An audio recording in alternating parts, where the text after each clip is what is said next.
সম্রাট নবীর নাতি ইমাম হুসাইনের সাথে এমন বেয়াদবি কারবালায় করেছে, আজ মুসলমান এই নামের নামটাও রাখতে চায় না। মনে রাখবেন, আর যদি বাড়াবাড়ি হয়, যখন ক্ষমতা ছেড়ে চলে যাবেন মানুষ ঘৃণা করে নামটাও রাখতে থাকে। ঠিক কিনা জোনাকা? সেজন্য আল্লাহর হস্তে বলি, আপোষ মীমাংসা করেন, মাপ চান, ওলামায়ে কেরামদের হাতে হাত দিয়ে তওবা করে ফেলুন, দুনিয়াও রক্ষা পাবেন, আখিরাতেও রক্ষা পাবেন। ঠিক কিনা? আল্লাহ কবুল করুন, বলেন আমিন। আমার ভাইরা, জুলুমের শেষ আছে, আপনারা একটু চোখের পানি ছেড়ে খাই দেন। ওলামায়ে কেরাম, এই যে আমাদের মাহমুদুল হাসান গনবী, এরপরে জসিমউদ্দিন রহমানী, চিন্তা মুক্তি দিয়ে আবার 3 দিন দেখে আবার ভিতরে ঢুকায়, খেলা করতেছে, মানে পুতুল খেলা আলেমিয়া। ঠিক কিনা?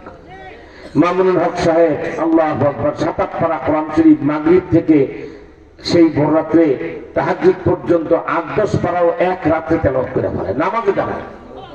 কারাগারে দেখলাম প্রত্যেক 3 দিন 4 দিন এক খতম কোরআন শরীফ করে ফেলে, নামাজে দাঁড়ায়। মাননীয় প্রধানমন্ত্রী সবকিছুর মোকাবেলা করতে পারবেন, তাহাজ্জুদের সেজদার মোকাবেলা করতে পারবেন। এটা বড় আগুন পানির খেলা। ঠিক কিনা জোরে কও? ছাড়লে ভালো কথা, না হলে ওই পাশের লাঠি। ঠিক কিনা জোরে কও? রেডি আছেন তো আপনারা? আত্তাহিয়াতু যেভাবে পড়ে সেভাবে হাঁটু ভেঙে তাড়াতাড়ি বসুন। 3 নম্বর আলোচ্য বিষয়, এত পবিত্র আমি বলে আপনাদের জন্য দোয়া করব। আত্তাহিয়াতু নামাজে যেভাবে পড়েন, দূরে যে বাবারা আছেন 10-12 মিনিটে আখিরি মোনাজাতের দিকে চলে যাব। আমি সেই বয়ানটাই এখন আপনাদের সামনে পেশ করব। জলদি চলে আসুন। রাস্তাঘাটে দোকানপাটে যে সকল পুরুষ আছেন জলদি মঞ্চে চলে আসুন। আমি এখন আকীদায়ে খাতমে নবুওত বলবো। বাবা, আপনাদেরকে কেন আত্তাহিয়াতু শুরুতে বসিয়েছি জানেন? শুনলে আনন্দে লাভ দিয়ে উঠতে পারেন। আশেখ এলাহি বুলন্দশহরী রাহমাতুল্লাহ আলাইহি তার খাতমে নবুওত কিতাবে লিখেন, কোন সভায়, মজলিসে, জলসায়, মাহফিলে, ওয়াজে কোন বক্তা যদি নবীর খাতমে নবুওত নিয়ে বয়ান শুরু করেন, সঙ্গে সঙ্গে ফেরেশতারা টোটাল মাহফিলটা মদিনায় নিয়ে নবীজিকে ঘুরায় ঘুরায় দেখায়। এই মুহূর্তে যেহেতু আমি আকীদায়ে খাতমে নবুওত বলবো, নিয়ত করে ফেলেছি 1 ঘন্টার ওয়াজ আমি 10 মিনিটে করে মুনাজাত দিয়ে দেব। আশা করা যায় আল্লাহ পাক কে বলতেছে, ডানে বামে কারা, শুনে কারা, প্যান্ডেলে কারা, সকলের চেহারা নিয়ে মদিনায় নবীজিকে দেখাচ্ছে। এজন্য আত্তাহিয়াতুর শুরুতে বসাইলাম, ফেরেশতারা যেন আমাদেরকে আল্লাহ নবীর সামনে একেবারে আদবের সাথে দেখাচ্ছে কেনা পড়ে। আমার ভাইরা, তাই আকীদায়ে খাতমে নবুওতের এই বয়ান আপনাদেরকে আমি করব 2টা শর্ত। কয়টা শর্ত? 2 কন্ডিশন। 1, যার যা মোবাইল আছে সমস্ত মোবাইলগুলি হাতে উঁচা করে আমাকে দেখান, ওপেন করে। এখনকার 5-6-7 মিনিটের বক্তব্য রেকর্ডিং করবেন। আমি মুনাজাত দেব, বাড়িতে যাবেন। প্রচন্ড খিদা, রাত 12:30 হয়েছে জানি, আমার খিদা, আপনাদেরও খিদা লেগেছে। বাড়িতে যায় খাওয়ার আগে নবী প্রেম দেখাবেন না, খাবো পরে। প্রথমে মোবাইলটা টিপটা, ফেসবুক, ইউটিউব, নেট যারা ব্যবহার করে, আমার এখনকার শেষ এই কয় মিনিটের বক্তব্যটা, যে বক্তব্য আমি প্রমাণ করব আল্লাহর পরে আল্লাহ নাই, আমার নবীর পরে আর কোন নবী নাই। কাদিয়ানীরা কাফের। ঠিক কিনা জোরে কও? এই বক্তব্যটা নেটে ছেড়ে দিয়ে বিশ্বকে জানায় দিবেন আল্লাহর পরে আল্লাহ নাই, আমার নবীর পরে আর কোন নবী নাই। সেজন্য আপনারা মোবাইল ফোনগুলি উঁচা করে জলদি আমাকে দেখান। হুজুর আমরা রেডি। টাচ মোবাইল হোক না বাটন মোবাইল, তো রেকর্ডিং করতে টাচ মোবাইল, একবার ভিডিও সচিত্র ছবি সহ আপনারা তুলুন, অন্য ভাইদেরকে শুনাইতে পারবেন, আবার ফেসবুকে ছেড়ে দিতে পারবেন। ঠিক কিনা বলে? এই যুবক, তোমার যে কি বলা হয় ফ্রেন্ড সার্কেল আছে, যাদের সাথে তোমার অ্যাড আছে, তোমার গ্রুপ আছে, সব গ্রুপে ছেড়ে দিবা যে আল্লাহর পরে আল্লাহ নাই, আমার নবীর পরে আর নবী নাই। ঠিক কিনা? সবার মোবাইল রেডি? একটা শর্ত পূরণ হলো, তাই আমি খাতমে নবুওত বলার অর্ধেকটা নিয়ত করলাম। আরেকটা শর্ত হলো, নবীজির খাতমে নবুওত বলবো আর ঘ্যাঙর ঘ্যাঙর নয়, সিংহের গর্জন আর বাঘের হুঙ্কারে জবাব দিতে হবে। ঠিক কিনা জবাব পারবেন আপনারা? তাহলে গলাটা পরিষ্কার করেন সবাই, গলা জোরে পরিষ্কার করেন। এবার বলেন, গায়ের শক্তি তলায় না গলায়? জোরে বলেন, তলায় না গলায়? কথা যদি সত্য হয়, একটু পরীক্ষা, ওয়ান টেস্ট, 2টা আঙ্গুল উঁচা করে আল্লাহু আকবার বলে একটা গলা ফাটা চিৎকার দেন। 3বার বলেন আল্লাহু আকবার। হয় না, আরো জোরে আল্লাহু আকবার। আল্লাহ তুমি কবুল করো। একটু থামবেন না, এই রাত পৌনে একটায় নবীজির প্রেমে যারা বসে আছে, একটা মানুষ আল্লাহ পাক জাহান্নামে নিবে না ইনশাআল্লাহ। একটু যদি মাথায় টুপি, গালে দাঁড়িয়ে, ওজুর আগে মেসওয়াক, খাওয়ার আগে দস্তরখান, মিথ্যা কথা ছাড়তে পারে, 5 ওয়াক্ত নামাজ জামাতে পড়তে পারে না, একজনও জাহান্নামে যাবেন না ইনশাআল্লাহ। আল্লাহ এই মানুষগুলিকে জান্নাতের খাতায় নাম লিখে দাও। যারা ঠান্ডা মাটিতে রাত পৌনে একটা নবীর প্রেমে বসে থাকে, এদেরকে জাহান্নামে নেওয়ার জন্য আল্লাহ জাহান্নাম বানায় নাই। আল্লাহ তুমি সবাইকে কবুল করো। তাহলে আমি এখন খতমে নবুত বলতে পারবো, কারণ আমার দোনোটা শর্ত আপনারা পূরণ করেছেন। মোবাইল ফোনে রেকর্ডিং হচ্ছে, আর গায়ের শক্তি গলার গোড়ায় জমা হয়েছে, ঠিক না? এই শক্তি কি নিচে নামবে আর এই 5-6 মিনিট? তাহলে আমি জিজ্ঞেস করবো, গলা ফাটা চিৎকারে জবাব দেন। আমি আকীদায়ে খতমে নবুত বলছি, সূরা আহজাবের 40 নম্বর আয়াতের শেষ বাক্য, খাতামান নবিয়্যিন। আমার ভাইরা, অর্থাৎ আল্লাহর পরে যেমন আল্লাহ নাই, আমাদের নবীর পরে আর কোন নবী নাই। কি বলেন ঠিক না? তাই প্রশ্ন করি, গলা ফাটা চিৎকারে, সিংহের গর্জনে আর বাঘের হুঙ্কারে জবাব দাও, আল্লাহ কয়জন?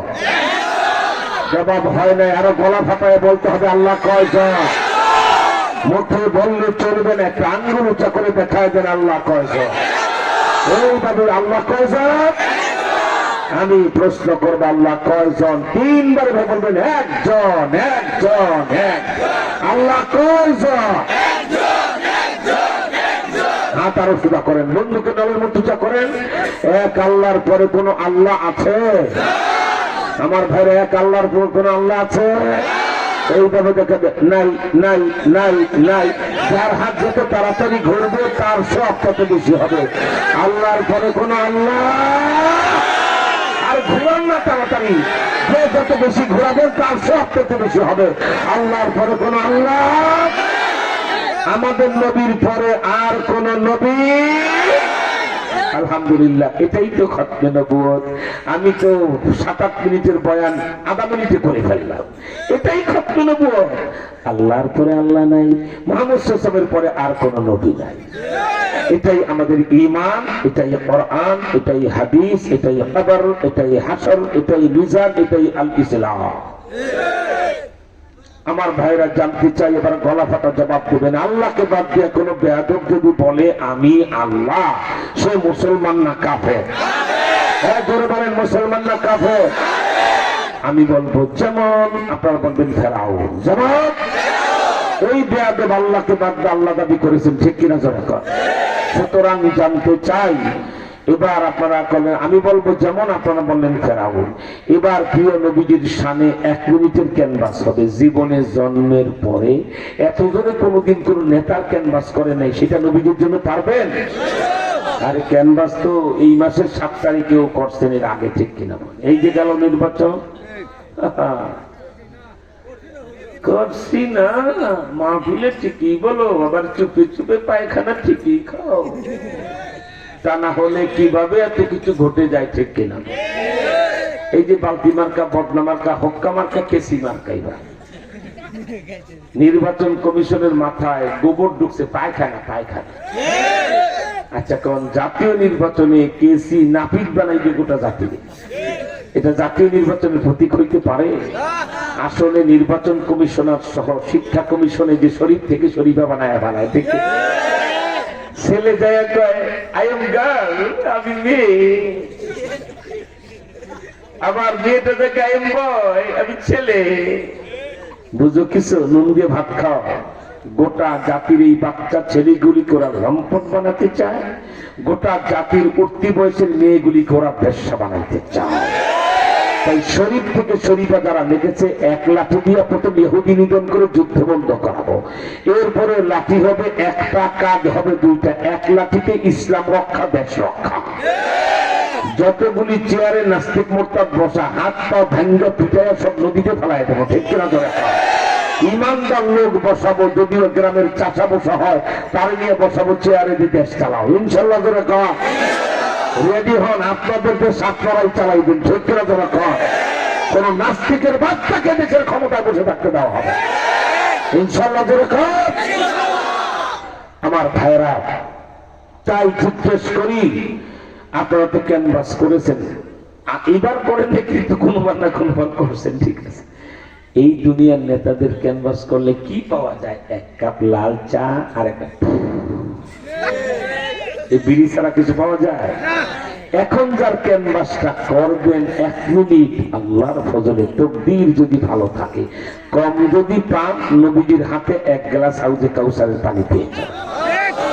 যেই পানি 1 গ্লাস পেয়ে গেলে 50,000 বছর আর পানির পিপাসা লাগবে।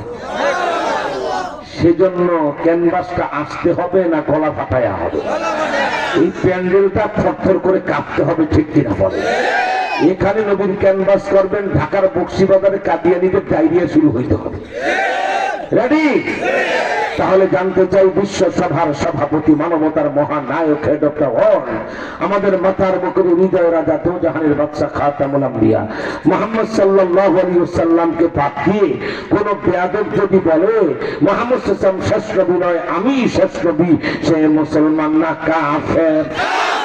আরো জোর জোর হলো না, গলা ফাটায়া দুহাত তুলে এই সবাই বলো, আরো জোর চিল্লে বলো, আওয়াজ বলো,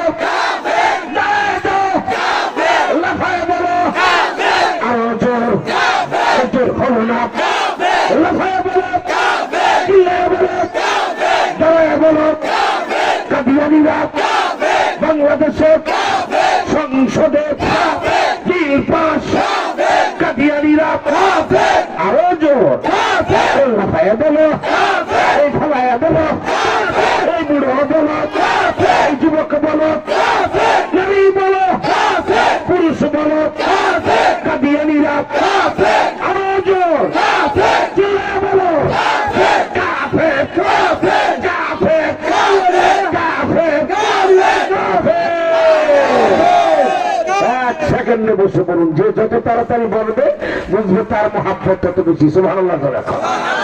বেঈমানদের কলিজার পানি শুকায় যাবে, আমাদের নবীর চেয়ারে কোনো কাদিয়ানী আমরা বসতে দেব না, ঠিক কিনা? এখন আপনাদের মন আনচান করে, হুজুর 1 কাপ চাও মুখে না দিয়ে আমাদের মহাব্বতে 1টা ঘন্টা আমার নিয়ে মানে গোল্লা চুট খেলছে। ওই যে রাম এই 4 চাকার গাড়িটা এই গ্রামটা ঢুকায় দেয়, সেই গ্রামটা বাইক করে, ওদিকটা ঢুকায় দেয়, যেদিকটা বাইক করে, কই তোমাকে মারবে? এই যে একটু পরে সাদা সিধে বারবার হুজুর রাগ করি না, আমার বাইরে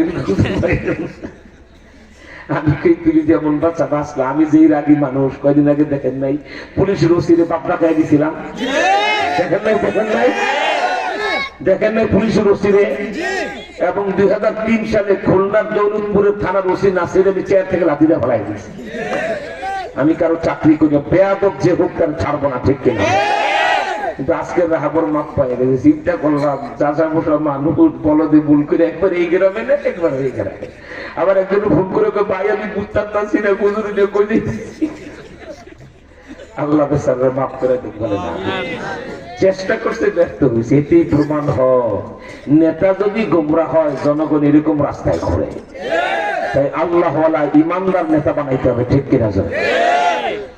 আমার ভাইয়ের এখন আপনাদের মন আনচান করে, হুজুর খতমে নবুয়ত বুঝলাম, আল্লাহর পরে আল্লাহ নাই, নবীজির পরে নবী নাই, কিন্তু শয়তান কাদিয়ানীর পরিচয়টা যদি আমাদেরকে একটু বলে দিয়ে যাইতেন, আমাদের ঈমান রক্ষা হয়ে যেত, ঠিক কিনা? এই 30-40টা পোস্টার আনবা গাড়ি থেকে, আমরা নবীজির ইস্তেমার পোস্টার দিয়ে যাব। আর আপনারা নিয়ত করবেন যে এবার আমরা একসাথে নবীর পক্ষে মাঠে নামবো, ইনশাআল্লাহ।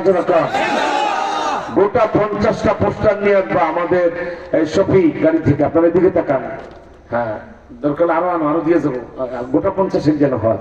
তুমি 30-40টা আনো, অসুবিধা নেই।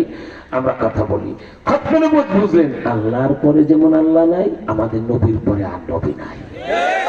কিন্তু এখন কাদিয়ানির যে নাম শুনলেন, কাফের কাদিয়ানি, আপনাদের মন আনচান করে, হুজুর একটু যদি কাদিয়ানির পরিচয়টা বলে দিলেন আমাদের ঈমান রক্ষা হতো, ঠিক না? আমার ভাইরা, তাহলে আমি আপনাদেরকে বলছি কাদিয়ানির পরিচয় খুব সুন্দর করে রেকর্ডিং করবেন, পারবেন না ইনশাআল্লাহ? মনে রেখো বাবা, কাদিয়ানি কোন শয়তানের নাম জানো?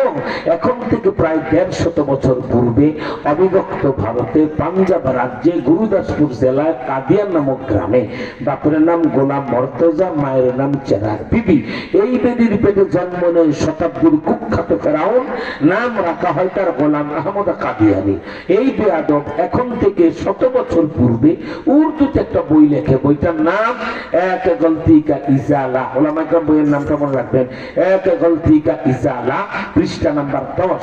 এই বইটার 10 নম্বর পৃষ্ঠা বেয়াদব কাদিয়ানি লিখে, মোহাম্মদ আখিরি পয়গম্বর नहीं है, मैं ही आखिरी पैगंबर हूँ। मोहम्मद শেষ নবী নয়, আমি শেষ নবী। এই কিশোরগঞ্জ মেনে নেওয়া যায়? মানবেন আপনারা? ডান হাতটা থাপ্পড় দেওয়ার মতো এরকম উঁচা করেন, এই থাপ্পড়টা যেভাবে এরকম করেন, বলেন এক থাপ্পড়ে কাঁদিয়ে খেলায় দেবো। বেয়াদবের বাচ্চা সাহস কত বলে মোহাম্মদ শেষ নবী নয়, আমি শেষ নবী। এখানেই শেষ নয়, ওই বইটির নাম আবার বলছি, এক গলতি কা ইজালা, পৃষ্ঠা নাম্বার 11, পরের পৃষ্ঠা। পরের পৃষ্ঠা বেয়াদব লেখে, मैं मोहम्मद से बढ़कर नबी हूँ, আমি মুহাম্মদের চেয়ে আরো বড় নবী। কোন কোথায় লিয়াকতালি, কোথায় জুতার কালি, কোন জায়গায় আইয়ুব খান, কোন জায়গায় সিঙ্গেল পান, কোথায় আমার নবী দুজাহানের বাদশা খাতামুল আম্বিয়া মুহাম্মদ সাল্লাল্লাহু আলাইহি ওয়াসাল্লাম। কি বলবো আপনাদেরকে, আমার এই চোখ দিয়ে দেখে এসেছি, আমার এই হাতে সেই গাছের পাতা আল্লাহ ধরার তৌফিক দিয়েছে। তুমি চলে যাও মদিনা শরীফ, মসজিদে কোবার পাশে এখনো সেই খেজুরের বাগান আছে। কোন মসজিদ? যেই মসজিদে ওযু করে ঢুকে মাত্র 2 রাকাত নফল নামাজ পড়লে একটা উমরা হজের সওয়াব। আমার ভাইরা, আল্লাহর নবী 1000 বছর পূর্বে বন্ধু আবু বকরকে নিয়ে মক্কা থেকে মদিনায় গিয়েছিলেন, ঠিক কিনা বলে? নবীজি হিজরত করে মক্কা থেকে মদিনায় গেলেন, মন ভারাক্রান্ত। সকালবেলা পরের দিন ওলামা ইকরাম জানেন, নবীজি হিজরত করে সরাসরি মদিনায় প্রবেশ করেন নাই। মদিনার শহরতলি, যেমন আপনাদের এই মাটি কাটা, তাই না?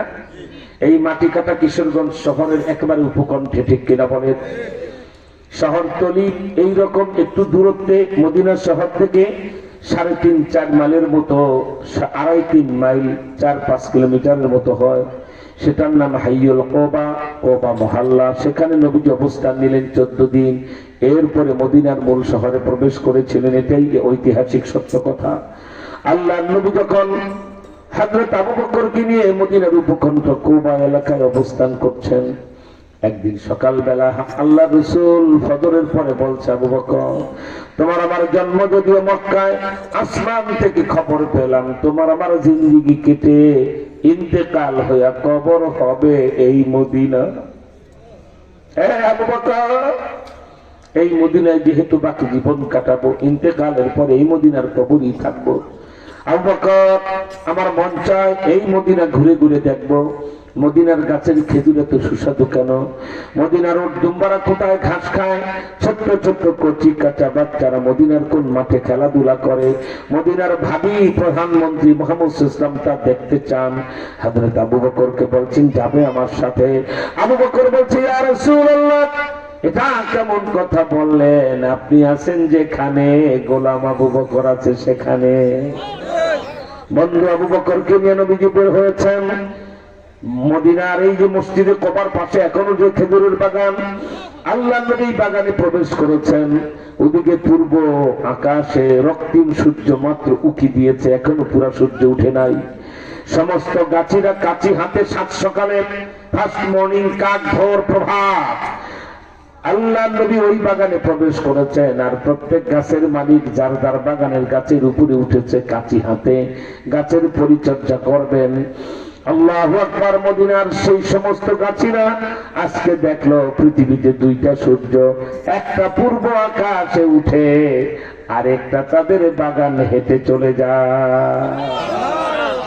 সমস্ত গাছিরা একবার পূর্ব আকাশের সূর্যের দিকে দেখে, আর একবার মাথা নিচু করে আমার রাসূলের চেহারা দেখে। সমস্ত গাছিরা একে অপরকে ডেকে বলছে, আজকে পূর্ব আকাশের সূর্য সুন্দর দেখা যায় না, আসল সূর্য আমাদের বাগানে হেঁটে চলেছে।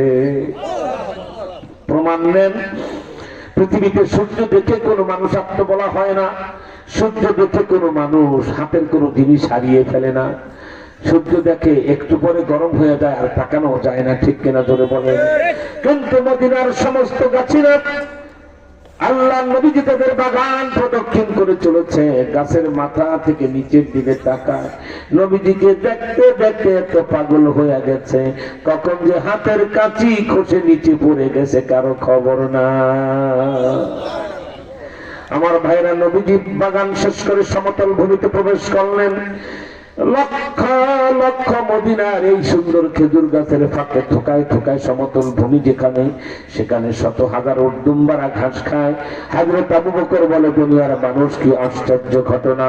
বাগান শেষ করে আল্লাহর নবী যখন ওই সমতল ভূমিতে প্রবেশ করেছেন, নবীজিকে দেখা মাত্র সমস্ত উর্দুম্বারা ঘাস খাওয়া বন্ধ করে দিয়েছে। আল্লাহ নবীকে দেখে কোন দুম্বা ঘাস খায় না, এক ওটকে ডেকে বলে, আর ঘাস খাইস না। দিনের নবী মুস্তাফা আমাদের মাঝখান দিয়ে হেঁটে যায়, সমস্ত জুম্বাগুলি ঝর্ণার পানির মতো টপ টপ করে চোখের পানি ছাড়ে। একে ওকে ডাক দিয়া কান দিয়ার বলে, আমার নবীর মা নাই, আমার নবীর বাবা। আমার ভাইরা, হযরত আবু বকর বলে, কি আশ্চর্য দৃশ্য আমি দেখলাম! যদ্দূর আল্লাহর নবীকে দিগন্ত পর্যন্ত দেখা গেল, নবীজিকে যত সময় দেখা গেছে একটা উটও আর মুখে ঘাস লাগায় না। নবীজির সামনে গেলেন, মদিনার ছোট্ট ছোট্ট কচি কাঁচা বাচ্চারা গোল্লা চুট খানামাছি খেলে। আল্লাহ নবী এমন আদর্শ নিয়ে এসেছিলেন, দুনিয়ার সব মানুষকে তিনি পাগল বানায় গেছেন, ঠিক কিনা বলেন? মদিনার ছোট্ট ছোট্ট কচি কাঁচা বাচ্চারা মুহূর্তের ভিতরে খেলা বন্ধ করে দিল। বাচ্চারা খেলায় এত আসক্তর মতো থাকে, দুনিয়া উল্টায় গেলে তারা খেলা ছাড়ে না, ঠিক কিনা বলে? কিন্তু আমার নবীকে দেখা মাত্র খেলা বন্ধ করে ওরা বারবার কানায় কানায় চোখে দেখে আর ভাবে, জন্মের পরে এত সুন্দর মানুষ ওরা জীবনে আর দেখে না।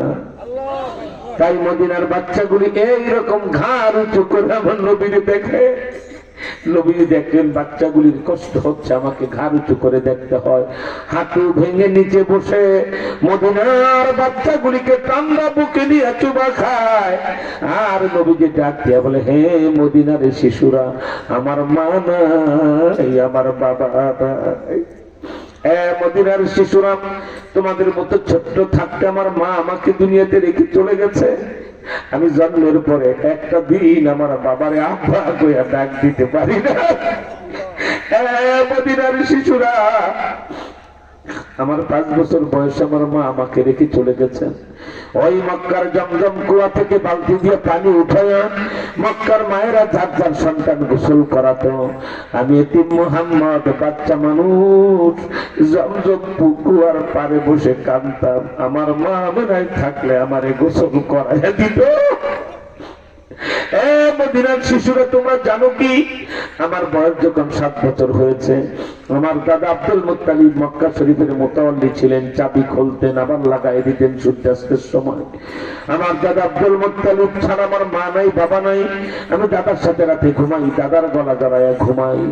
আমার বয়স যখন 7 বছর, মদিনার শিশুরা, তোমরা জানো কি, আমার দাদা বাইতুল্লাহর তালা বন্ধ করতে গেলেন।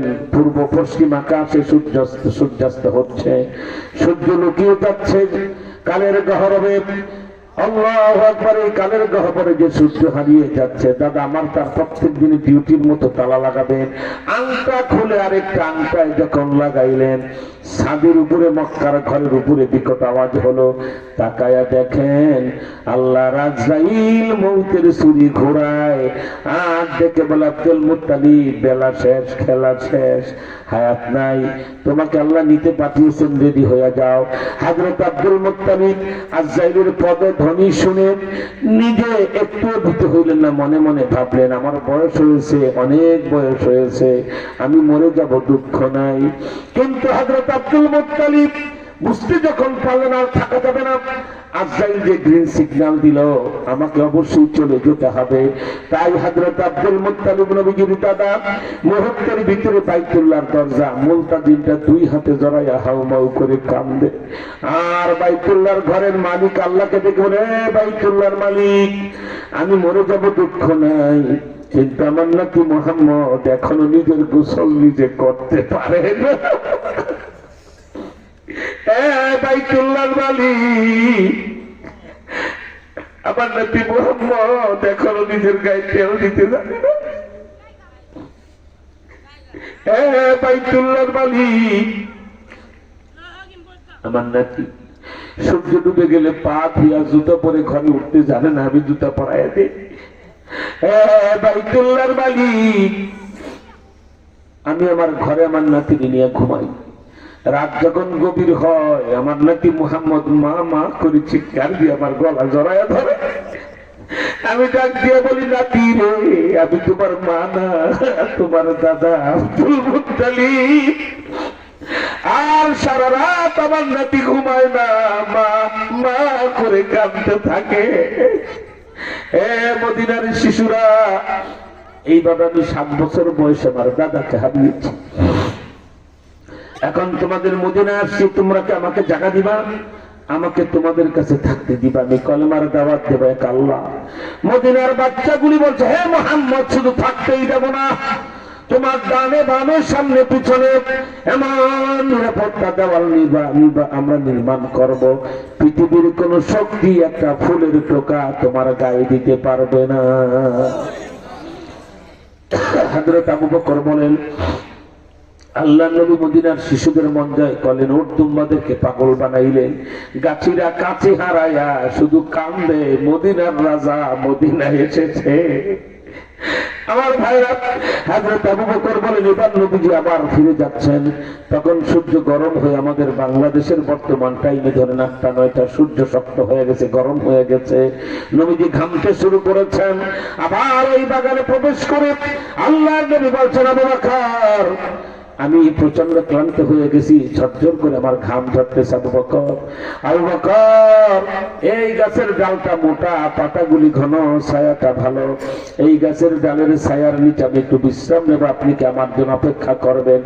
হযরত আবু বকর বলছে, ইয়া রাসূলুল্লাহ শুধু অপেক্ষা নয় আর শুধু বিশ্রাম নয়, এই গাছের ডালের নিচে ছায়া তলে আপনি ঘুমিয়ে যান। আল্লাহর নবী যত সময় ঘুমাবে খোলা তরবারি হাতে নিয়ে আল্লাহর নবীকে আমি পাহারা দেব। হযরত আবু বকরের বক্তব্যে নবীজি প্রচন্ড খুশি হয়ে গেলেন।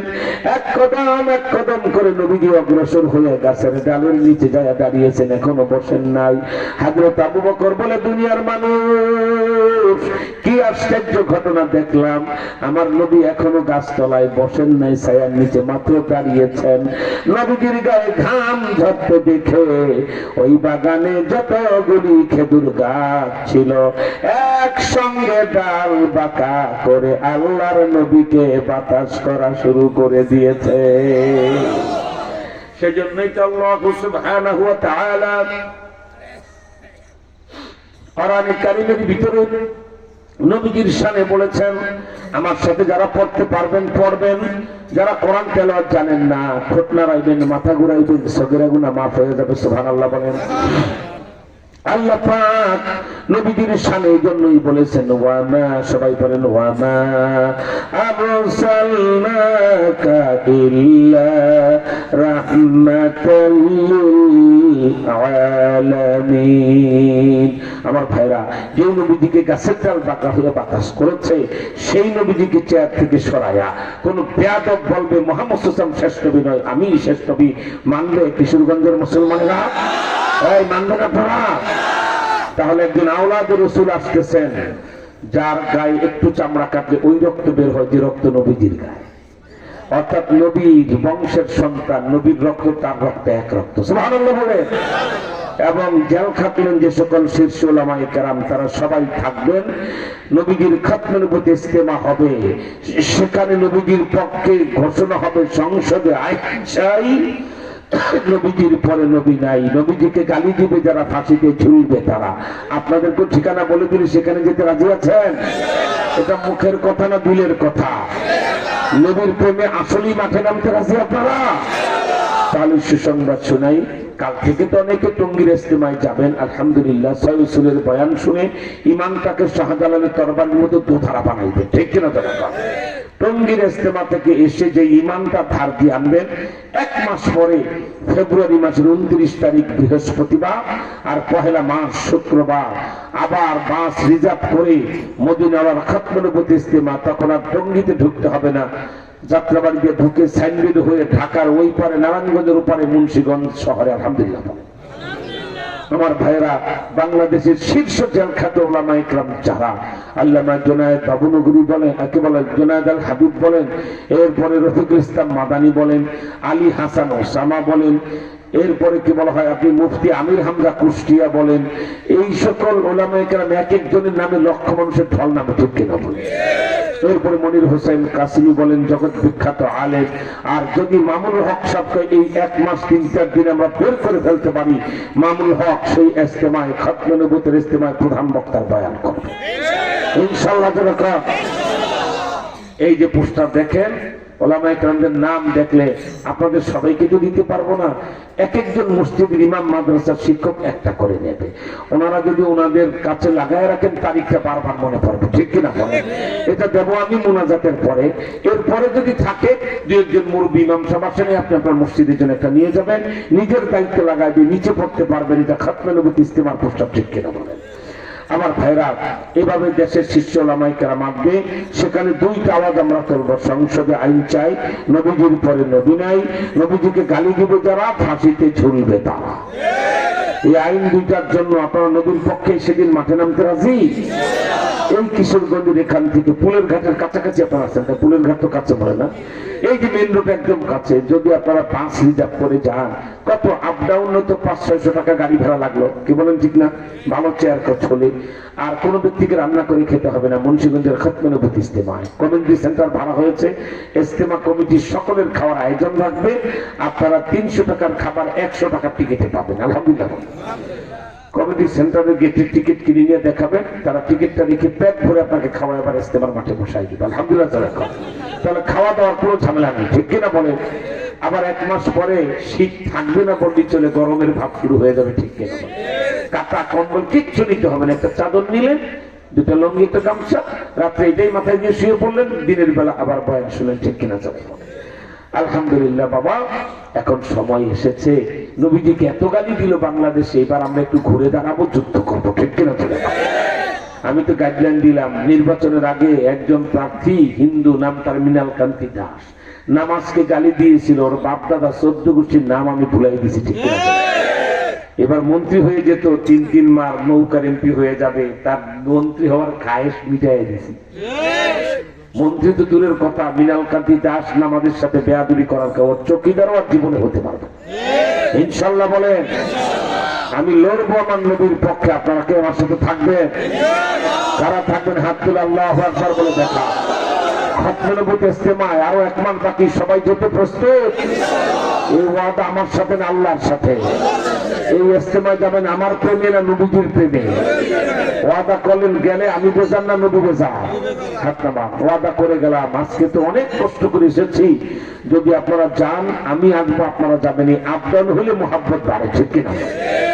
আল্লাহ চাহে তো সেখানে কত বুজুর্গ আলেম এসেছে, এক তো বললাম এতগুলি জেল খাটু আলেম একসাথে আর মঞ্চে দেখে নেই, এমনটা খেলা দেখবেন। আলহামদুলিল্লাহ, সেখানে 2 দিন মন ভরে আপনারা 28 তারিখ বুধবার এশার নামাজের পরে খাওয়া দাওয়া করে রাত 10টা-11টায় যদি গাড়ি ছাড়েন, সেই ফজরের নামাজের আরো 1 ঘন্টা আগে আল্লাহ চাই তো তাহাজ্জুদ ইস্তেমার মাঠে পড়তে পারবেন। আলহামদুলিল্লাহ বলে, তাহলে আপনারা বৃহস্পতিবারের মাহফিলটা পুরো পেয়ে যাবেন, 2 দিন পুরো। আর না হয় একান্ত যদি প্রথম বছর যে আমরা 1 দিন চাই, তাহলে বৃহস্পতিবারে এশার নামাজের পরে খাওয়া দাওয়া করে গাড়ি ছাড়বেন, শুক্রবারে ফজরের আগে তাহাজ্জুদের সময় মুন্সিগঞ্জ ইস্তেমার মাঠে পৌঁছে যাবে, একদম শহরে। মুক্তারপুর ব্রিজটা পার হয়ে বাঁদিকে ঘুরলে মুন্সিগঞ্জ শহরের পাশেই আপনার খতমে নবুয়ত ইস্তেমা। আলহামদুলিল্লাহ বলে, শহরের পাশে বলে ভুল হচ্ছে, শহরেরই 9 নম্বর ওয়ার্ডে। আলহামদুলিল্লাহ বলে, আমার ভাইরা সেখানে আপনারা যাবেন এবং মনে মনে নিয়ত রাখবেন যে আল্লাহ জীবনে এই প্রথম নবীজির টঙ্গীর ইস্তেমাতে জীবন অনেকে গেছেন, যাই যাবো, কি বলেন ঠিক না? কিন্তু খতমে নবুয়ত ইস্তেমায় প্রথম যাওয়া হবে ইনশাআল্লাহ বলেন। আর বলন্দ শহরে লেখেন যারা খতমে নবুয়তের কাজে বের হয়, কোন টুপি মাথায় কোন জামা গায়, পুরা চেহারা নিয়ে ফেরেশতারা মদিনায় নবীজিকে দেখে। জানেন কোন ইস্তেমা? এই যে খতমে নবুয়ত ইস্তেমা দেখলেন, ব্যানার ট্যানার টানা পারতে আজকে সময় পায় নাই। আল্লাহু আকবার, এটা কোন পীর ফকিরের বাড়ির মাহফিল না, নবীর ইজ্জত রক্ষার একটা দুরন্ত জিহাদি মিশন, ঠিক কিনা? 9 বছর আগে টাঙ্গাইলের মির্জাপুরে 20,000-এর বেশি লোক আমি বয়ান দিলাম খতমে নবুয়তে। মহিলারা পাগল হয়ে গেল, বারবার কাগজ লেখে, হুজুর আমরা খতমে নবুয়ত ইস্তেমায় যাবো। আমি বললাম মা, মহিলাদের ব্যবস্থা করা আমাদের পক্ষে সম্ভব না, ঠিক কিনা? তবে একটা কাজ করতে পারেন, যে 2 দিন খতমে নবুয়ত ইস্তেমা হবে, 3য় দিন তো মোনাজাতি হয়ে যায় শনিবারের সকালে, এই 2টা দিন আপনার 2টা নফল রোজা রেখে ইজতিমার সফলতা কামনায় দোয়া করবেন, ঠিক না? আরেকটা কাজ করতে পারেন, লক্ষ লক্ষ টাকা ইস্তেমায় ব্যয় হয়, কিন্তু আমরা কোপন চাপাই না, রশিদ চাপাই না। আল্লাহ এমন নবীর আশেক তৈরি করে দিচ্ছেন, ইস্তেমার খরচ এমনি হয়ে যায় আলহামদুলিল্লাহ। একটা ওয়াজ মাহফিল করলে কত লোকের কাছে ঘোরাঘুরি করছেন না টাকা পয়সার জন্য। এই যে 3,20,000 টাকা প্যান্ডেল, মাইক, লাইট আর হোগলা চুক্তি হয়ে গেছে, 3,20,000 টাকা শুধু লাইট আর মাইক প্যান্ডেল, তাহলে বুঝেন খরচটা কেমন হবে। 1 টাকার জন্য আমরা কোপনও চাপাবো না, এবং আপনাদের এখানেও তো বলবো না যে 1 টাকা দাও।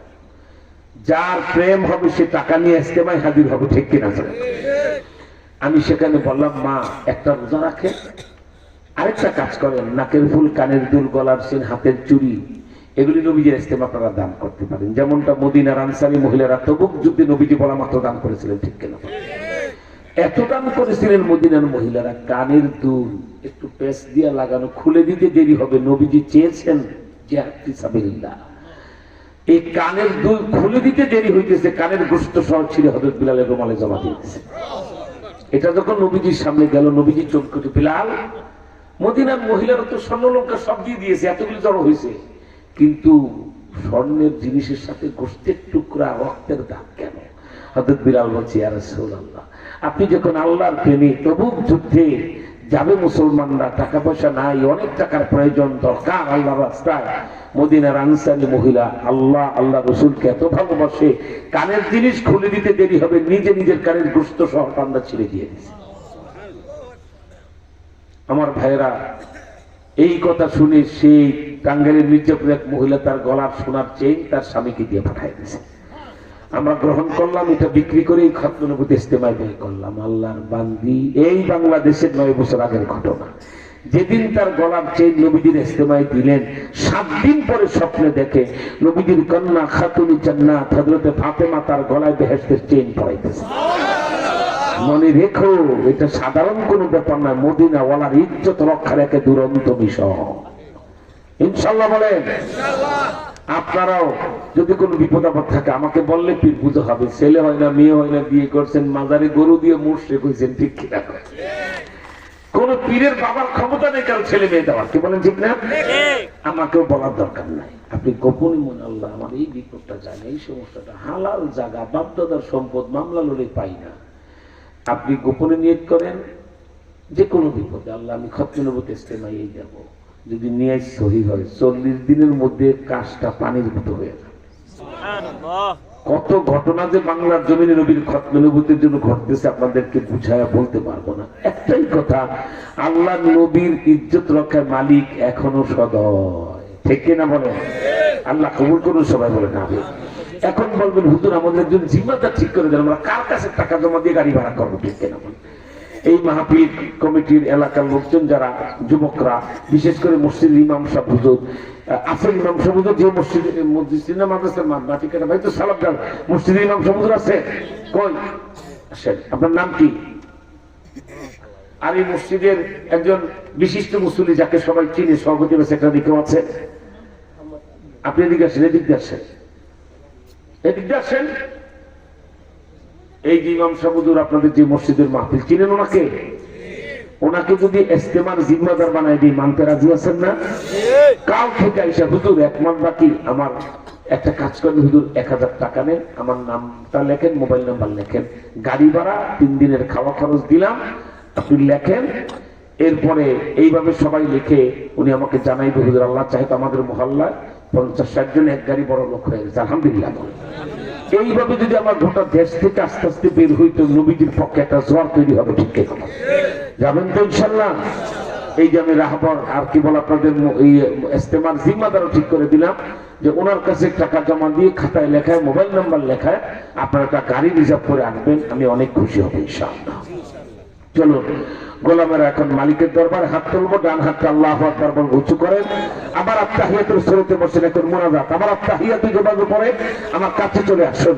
বাবা মুনাজাতে যে যত কাছে আসবেন তার দোয়া তত তাড়াতাড়ি কবুল হবে। মৌচাকের মধ্যে জমে যান তো আমার কাছে, উঠে জায়গা ছাড়েন, জায়গা ছেড়ে আমার কাছে আসো, আরো সামনে দাও, এগুলি সামনে দিশাও, একদম কাছে চলে আসেন, মৌচাকের মধ্যে জমে যান। চায়ের দোকানে যারা আছেন চায়ের কাপড় সুত্তান্ন বাদ দিয়ে মুনাজাতে চলে আসুন। বাবা শেষ ভালো যার, সব ভালো তার, একটা মাহফিলের আখের মুনাজাত দেয় যে সমস্ত সব পায় সে। ঠিক কিনা করে বলেন? 50 লাখ নেকি নিয়ে বাড়িতে যেতে পারবেন, সুবহানাল্লাহ বলেন। আমি এত কষ্ট করে ডায়াবেটিসের রোগী একটা চাও মুখে না দিয়ে বয়ানে বসে গেলাম, আপনারা খুশি না বেজা? আমি এত সময় হয়তো ঘুরে পড়ে যেতাম, আপনাদের দোয়ায় আল্লাহ আমার শক্তিশালী লোকের মতো রাখছেন, আলহামদুলিল্লাহ। আমি দোয়া করি এই মাহফিল কমিটি, মসজিদ মসজিদের ইমাম, মসজিদের মুসল্লি, গ্রামবাসী দোয়া করি এই গ্রামের সব কবরগুলি আল্লাহ বেহেশতের বাগান বানায় দেন, জীবন্ত যুবকগুলিকে খালিদ বিন ওলীদ বানায় দেন, আর মুরব্বীদেরকে হযরত আবু বকর আর ওমরের মতো আমলদার বানায় দেন। আলহামদুলিল্লাহ। এখন আমরা ডান হাতটা আল্লাহু আকবার বলে উচ্চ করি, ডান হাত আল্লাহু আকবার। আমার ভাইরা এই ডান হাত আপনার সামনে যে ভাই বসা তার পিঠের উপরে রাখেন, একজন একজন গায়ে রেখে শিকল বাঁধলেন, ধরেন ডান হাতে, আর সামনের লোকেরা এই রুমাল এই চাদরটা ধরেন, পিছনে দেওয়ার তো, হ্যাঁ মাশাআল্লাহ ধরেন, এটা ধরেন, এই তুমি ধরো বড় না, হ্যাঁ আলহামদুলিল্লাহ। এক ভাই আরেকবার গায়ে গায়ে হাত দিয়া ধরেন। আমরা কেন আজ হাতে হাত দিয়ে বজ্র কঠিন শপথ নেব? 2টা কারণ। এক, ইসরায়েলের ইহুদির বাচ্চাদেরকে এই রাত একটা, আল্লাহ একটা কেন একটা রাত একটাই আমরা দেখায় দিচ্ছি, আমরা মুসলমানরা ভাই ভাই, ইহুদির বাচ্চাদের আর রক্ষা নাই। দুই হলো আমরা জান দেবো, মাল দেবো, সময় দেবো, নবীজির চেয়ারে কোনো কাদিয়ানি বসতে দেব না। 3 নাম্বার, যে সকল বাবারা এখনো তরিকার সবক আদায় করেন না, যদি খতমে নবুয়তের বয়াতের পাশে আমার কাছে বয়াত হতে চান, সকাল বিকাল 2 বেলা জিকির করবেন, সুবহানাল্লাহ 100 বার, আলহামদুলিল্লাহ 100 বার, আল্লাহু আকবার 100 বার, লা ইলাহা ইল্লাল্লাহ 200 বার। ইনশাআল্লাহ এই জিকিরটা যদি বাদ ফজর বাদ মাগরিব ঠিক রাখতে পারেন, কিয়ামতের ময়দানে হযরত আব্দুল কাদের জিলানী সহ সমস্ত ওলি আল্লাহদের সাথে জান্নাতে যেতে পারবেন। আলহামদুলিল্লাহ। মাথা নিচু করেন, চক্ষু বন্ধ করেন, আমি যা বলবো আমার সাথে জোরে জোরে বলবেন। আউযু বিল্লাহি মিনাশ শাইতানির রাজীম। জোরে বলেন বিসমিল্লাহির রহমানির রহিম। আস্তাগফিরুল্লাহ রাব্বি মিন কুল্লি যামবিন ওয়া আতুবু ইলাইহি লা হাওলা ওয়ালা কুওয়াতা ইল্লা বিল্লাহি আলিয়্যিল আযীম। तौबा किया मैंने सबूरी बातों से और सबूरी कामों से, आए मेरे अल्लाह इस तौबा को कबूल कर। और बयात किया मैंने खत्म नबूवत और तरीक़ा चिश्तिया, कादरिया, नक्शबंदिया, मुजद्दिदिया के हाँ ऊपर फकीर मोहम्मद नूर हुसैन नूरानी के खलीफा हजरतुल अल्लाह मुहद्दिसुल असर शेखुल उलमा वल फुज़ला शेखुल हदीस अल्लामा हाफिज जुनैद बाबूनगरी रहमतुल्लाह अलैह। आय अल्लाह खत्म नबूवत और इस तरीका की नेमतुन मेरे नसीब कर, और क़यामत में जनाबे रसूलुल्लाह सल्लल्लाहु अलैहि वसल्लम की जमाअत में मेरे हशर कर, आमीन। আলহামদুলিল্লাহ। সবাই হাত ছেড়ে দিন, এখন আখিরে মোনাজাত হবে। আমি আপনাদেরকে একটি বিশেষ নেকের কাজের ইঙ্গিত করি।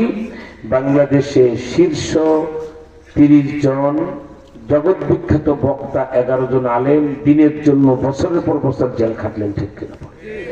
এক একজনে নিঃস্ব হয়ে গেছেন, মামলার খরচ এই মিথ্যা মামলার পিছনে লড়তে লড়তে। রফিকুল ইসলাম মাদানী বৃহত্তর মোমেন শাহীর রত্ন আপনাদের ঠিক নেতৃত্ব করে নিজের বাড়ির ভিটা বিক্রি করে সে মামলা লড়েছে।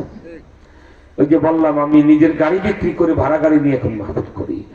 যেখানে এই 11 জন শীর্ষ আলেম পাবেন যারা জেল কেটেছে, আগে যদি 100 টাকা হাদিয়া দিতেন মোসাফকের, এখন 1000 টাকা দিবেন যে হুজুর আমরা আপনাদের সাথে আসি, বাতিলের দিকে লড়ে যান, মামলার খরচ আমরা চালাবো, ঠিক কিনা? তবে বাবা যদি আমাকে তো আগেই মানুষেরা যেহেতু তরিকার খেদমত করি টাকা পয়সা হাদিয়া দেন মুসাফায়, কিন্তু যার পকেটে হারাম টাকা, ঘুষের টাকা, সুদের টাকা, আল্লাহর হস্তে বলবে এই হারাম টাকা দিয়ে হাদিয়া দিবেন না, ঠিক কিনা? আর হালাল টাকা যদি 50-100 টাকা হয়, এটা 1 লাখ টাকার বেশি নূর হয়, ঠিক কিনা? আমার কাছে আপনারা দিতে পারবেন, সবাই মুসাফা করতে পারবেন, 5 মিনিট আমি বলবো, কিন্তু আল্লাহর হস্তে কোনো হারাম মাল আমাদেরকে দিবেন না, ঠিক আছে ইনশাল্লাহ? চলুন আমরা গোলামেরা মালিকের দরবারে হাত